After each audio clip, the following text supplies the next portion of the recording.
എല്ലാവർക്കും നമസ്കാരം. നമ്മുടെ പുതിയൊരധ്യായത്തിലേക്ക് ഏവർക്കും സ്വാഗതം.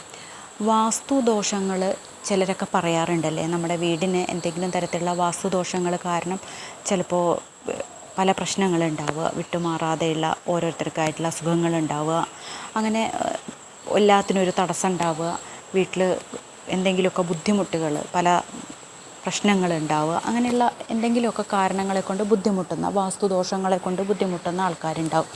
അപ്പോൾ ഇങ്ങനെയുള്ള സമയങ്ങളിൽ നമുക്ക് ചെയ്യാവുന്ന ഒരു പരിഹാരം എന്ന് പറയുന്നത്, നമുക്ക് വാസ്തുവിളക്ക് ഇപ്പോൾ വാങ്ങാനായിട്ട് കിട്ടും. ഈ വാസ്തുവിളക്ക് നമ്മുടെ വീട്ടിൽ പൂജാമുറിയിൽ കത്തിച്ച് വെക്കുക എന്നുള്ളതാണ്.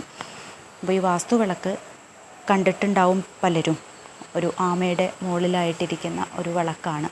അപ്പോൾ ഈ വിളക്ക് നമ്മൾ ആമയുടെ തലഭാഗം വരുന്ന ആ ഭാഗം കിഴക്കോട്ടായിട്ട് വേണം വാസ്തുവിളക്ക് വെക്കാനായിട്ട്. അങ്ങനെ വെച്ച് നെയ്യ് ഒഴിച്ച് കത്തിക്കാം, അതല്ലെങ്കിൽ നല്ലെണ്ണ ഒഴിച്ച് വിളക്ക് കൊളുത്താവുന്നതാണ്.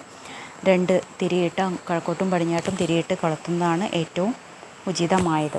അപ്പോൾ ഈ വിളക്കൊന്ന് കത്തിച്ച് നോക്കൂ. വെള്ളിയാഴ്ച ദിവസം കൊളുത്തി തുടങ്ങുന്നതാണ് ഏറ്റവും നല്ലത്.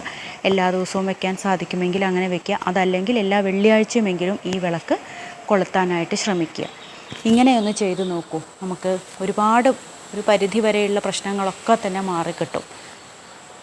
ഈ വാസ്തു നമ്മൾ പലരും വീട് വെച്ചതിന് ശേഷം പിന്നെ കൂട്ടിച്ചേർക്കലും അങ്ങനെയുള്ള അങ്ങോട്ട് എടുക്കലും അങ്ങനെയുള്ള കാര്യങ്ങളൊക്കെ ചെയ്യുമ്പോഴാണ് ഈ ചെറിയ പ്രശ്നങ്ങൾ ഉണ്ടാവുന്നത്.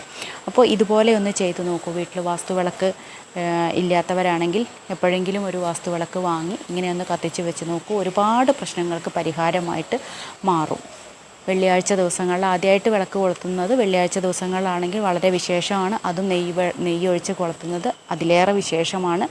അപ്പോൾ ഇങ്ങനെയൊന്ന് ചെയ്ത് നോക്കൂ. എന്തെങ്കിലും തരത്തിലുള്ള ബുദ്ധിമുട്ടുകളുണ്ടെങ്കിൽ മാറി കിട്ടിക്കോളും. എല്ലാവർക്കും നന്ദി, നമസ്കാരം.